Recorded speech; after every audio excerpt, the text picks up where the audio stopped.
mbokku internetu Senbuzz comme ni nga ko faral di ko gisee suñu ay programme saa su nekk ci leen neex rek la ñuy dox ba tax na tey maa ngi fi nga xam ne mooy Scat Urbam ñëw ci benn boutique boo xam ne ay costume africain lay defar dinaa ci ñëwaat léegi mu ngi tudd 6.9 tey nag ma daal di dalal beneen jeune daal di dalal koo xam ne su ma leen ko wanee tey di ngeen kontaan loolu su ma leen ko wanee tey di ngeen apprécier parce que ndaw bu mën li muy def la ndaw bu bëgg li muy def la macha allah ñu bàyyi la rek nga nuyu ñi nga xam ne rek ñooy mbokk internetu Senbuzz. Asta nuyu naa la maa ngi nuyu ñëpp ñu ñuy seetaan ku si nekk sa tur ak sa sant. foog naa ni xàmmee ngeen ko duma leen ko présenté kii mooy Mamita bu série Mbetteel Mamita ñu bàyyi la rek nga présenté wax sénégalais yi kenn mooy Mamita. man la Mamita comme nit yi ni ñu ko xamee si Mbetteel nekk actrice dans la série et puis hôtesse d'accueil en même temps. Hôtesse d'accueil mu mel ni hôtesse d'accueil mooy sa vie professionnelle. Exactement je suis hôtesse d'accueil je fais des événements et tout.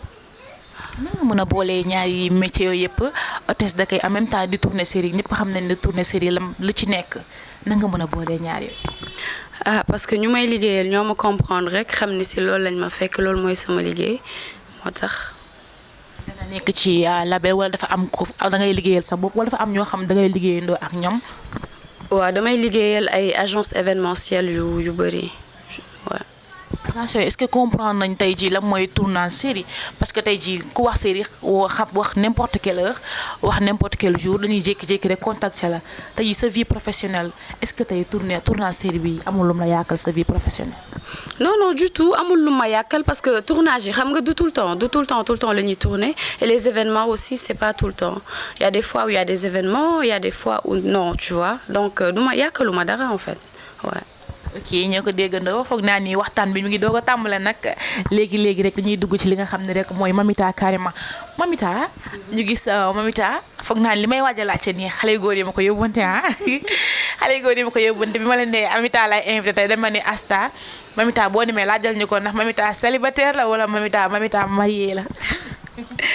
ah Mamita elle est mariée depuis 1 an. Ah bon? Oui.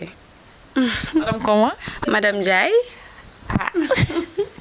Je suis désolée mais c'est Madame Ndiaye c'est Madame Ndiaye Mamita ñu da nga marié mais ñu gis sëyu Sénégal ni mu mel sa ménage ak tournage série ak sa vie professionnelle ñett yooyu noo ko mën a boole c'est compliqué hein. Oui à l'entendre c'est hyper compliqué mais pourtant non parce que xam nga booy sëy ak nit mu nekk sa xarit tu vois comprendre ma il est ouvert d'esprit. Voilà et puis samay goro aussi tamit même chose amuñu benn problème moo tax affaire bi facile si man. affaire bi facile si yow mais dina facile mais pas carrément. si parce que tournage n'importe quelle heure lañ lay woo ak lieu bu nekk lañ lay woo. est-ce que ñëwul benn jour rek nga toog ak sa jëkkër ci guddi ñu woo la pour tournage dina énervé wu bu merul sax dina énervé wu. non du tout mooy li ma la wax léegi man sama jëkkër sama xarit la lu ma bëgg na ko. xam nga li ma la wax donc moom si lu ma neex rek lay dox il me comprend moom c'est un homme ouvert d'esprit il a aucun problème moo tax. Mamita maman la wala. non je suis pas encore maman mais bëgg naa ko nag. incha allah léegi wu ñëw. amiin. Mamita lan moo tax nga dugg ci série Mbetteel lan moo la intégré ci biir série bi.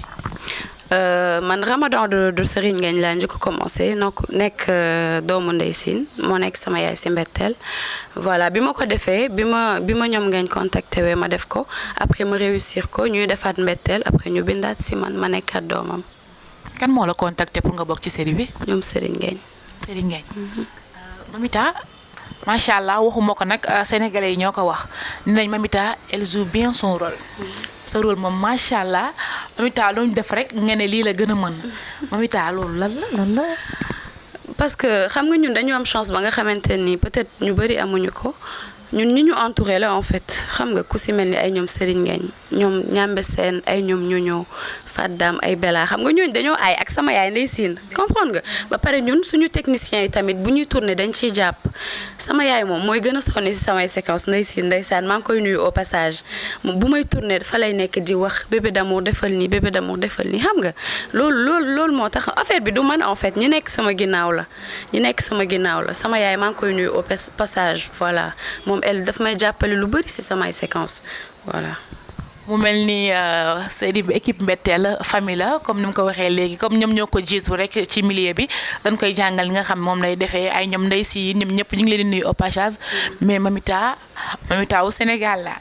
Mamita rôle bi nga doon rôle bi ma gën a marqué man ci série bi nga joué ko mooy bi nga dofee est-ce que yow tey jii loolu amoo ci loo xam ni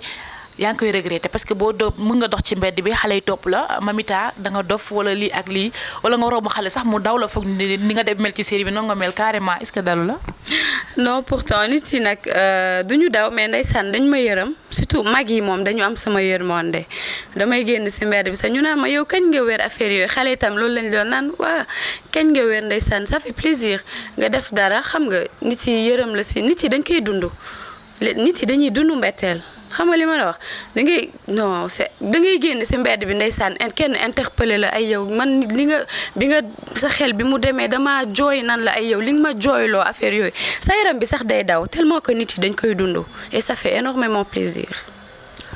waa gis nga mbokk seen buzz yi fii la lépp di xewee de seen buzz daal nee naa lépp luy def buzz rek fii lañ koy waxtaanee maa ngi fi nga xam ne rek mooy Scat Urbam comme ni ma leen ko waxee woon sànq ci commencement bi nekk fi nga xam ne mooy benn boutique boo xam ne boutique bu élégance la et boutique boo xam ne ay sañse góor ay sañse jigéen yëpp lay jaay ci ay costume africain rek lay dox maanaam consommation local la ci dox 6.9 léegi rek bu émission bi di jeex dinaa leen jox li nga xam ne rek mooy contact yi incha allah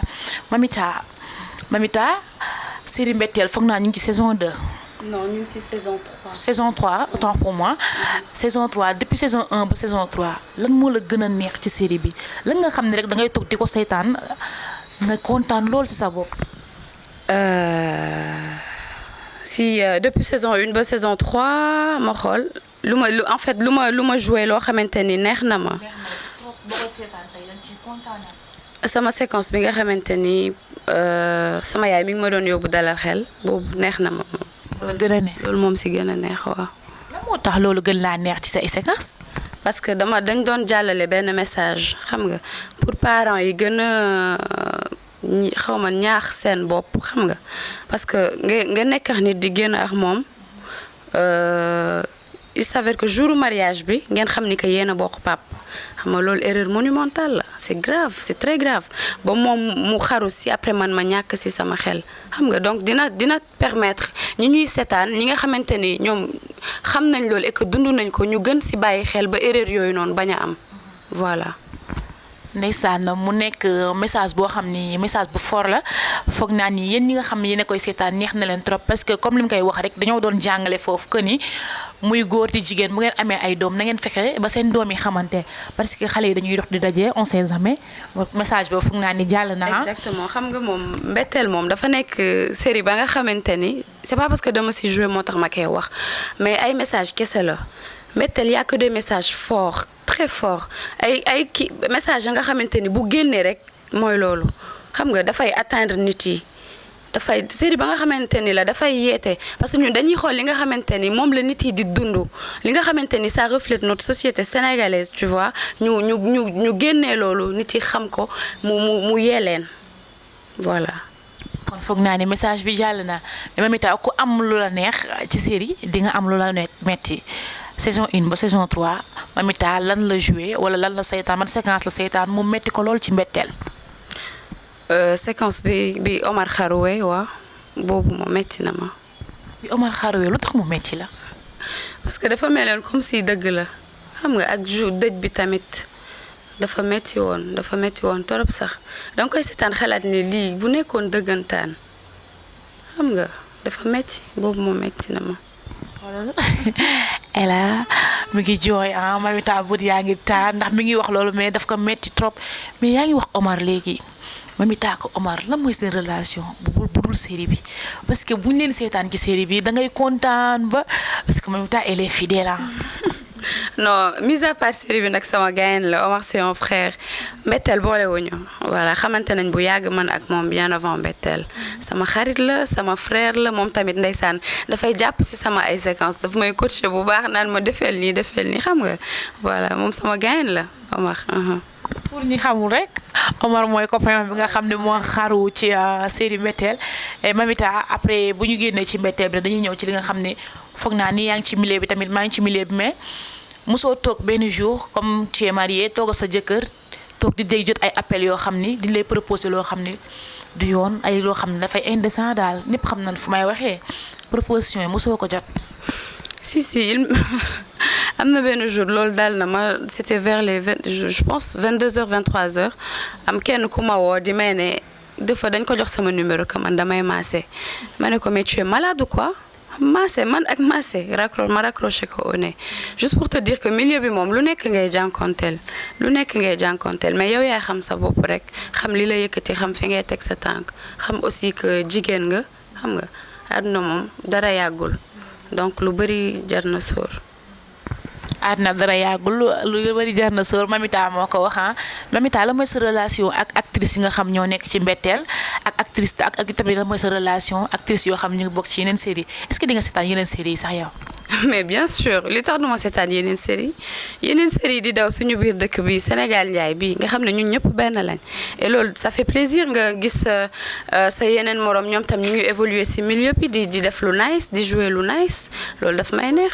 am naa ay nit yu ma xam ci yeneen série comme ñi may jouer ndool aussi tamit ñoom ñëpp samay gaayen lañ. samay gaayen lañ mais Maman Mbaye moom sama xarit la mook Ndeye Ndiaye. ça c'est clair Maman Mbaye Dogo maa ngi koy nuyu au passage sama copine la sama xarit la. waaw Dogo Faali sama xarit la moom mook Ndeye Duña. mais ay waxi Ndeye Ndiaye moom dugguma ci man. ñoom ñëpp samay xarit lañ sama yaay aussi Ndeye Sine moom dañuy jouer man ak moom. Mbetteel boole ñu dem ba ci biir cofeelu yaay ak doom dugg sama diggante ak moom.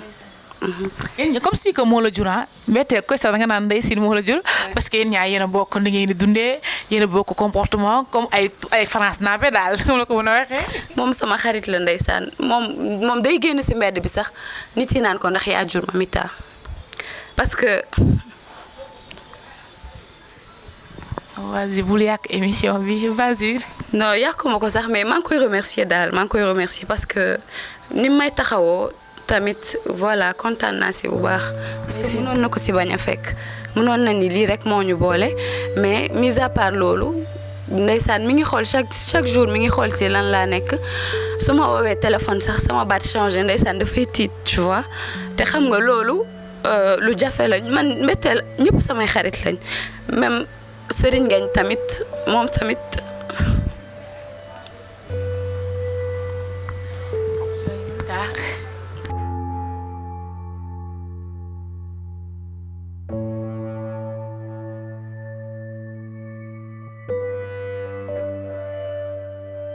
ñooñu féete mag duñ ko def ay tax faddaam ta ñu ñëw ñun lu ñu neex lañ leen di wax juste pour te dire que Mbetteel c'est une famille tu vois suñu scénariste yi que muy Samba Diaw di Alsane ñun ñëpp benn lañ ñun boo ñëwee suñu tournage da ngay foog ni da ngay naan xale yi sax ñoo yilif mag yi te loolu dafa jafe mënoon nañu ñëw ñu xatal ñu xam nga parce que ñoom ñooñ ci jiitu mais defuñu loolu dañu yem ak ñun lu ñu neex lañ leen di wax te kenn du ci mer xam nga donc ñoom ñëpp maa ngi leen di remercier ñëpp ay ñoom tàñu ñoom Faddaam ay Bella Sène ñëpp xam nga soo limee da ngay juum mais ku ci gën a ndaw ba ñëpp ku ci gën a mag maa ngi leen di nuyu équipe technique bi aussi suñu caméraman monteur bi le réalisateur tu vois ñëpp maa ngi leen di sant. foog naa ni xol yëpp fees na macha allah lu jafe la def nii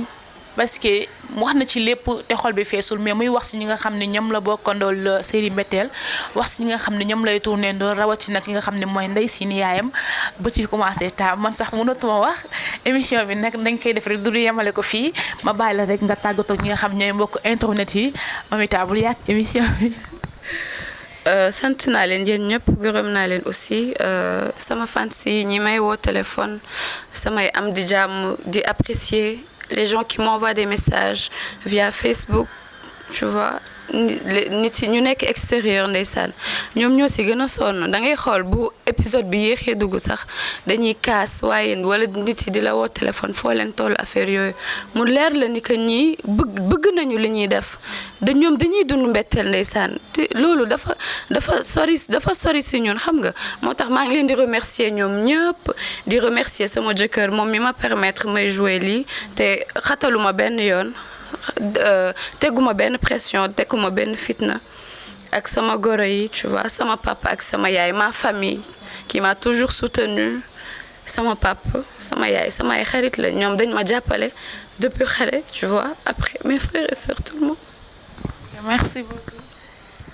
émission bi foog naa ni waxtaan bi neexoon na leen trop waxtaan bi intéressant na comme li ma leen koy waxoon ci début bi nee naa leen tey fii képp kuy ndaanaan Sénégal rek waajal sa bopp de xam ne ñun waa Senbuzz dinañ ñëw waxtaan ak yow Mamita nag foog naa ni xol bee fees Mamita ñu ngi lay jaajëfal bu baax waaye nag ni ma leen ko waxee woon ñu ngi fee xam ne Scat Urbam fi nga xam ne mooy rek boutique 6.9 Ablaye Dieng borom 6.9 numéro téléphone di 77 480 17 06 numéro téléphone 77 480 17 06 wala rek nga daal di dem def email bi www.6.9.sn adresse Scat Urbam près de la mosquée en face terrain 400 boo la ñëwee fii rek mu daal leen solal yu baax muy góor di jigéen ay costume africain moo fi nekk comme ni ñu ko waxee consommons local avec Senbuzz tout est possible avec Senbuzz def buzz rek la ñuy wane ko deful buzz rek doo fi génn lii da laa wax tey.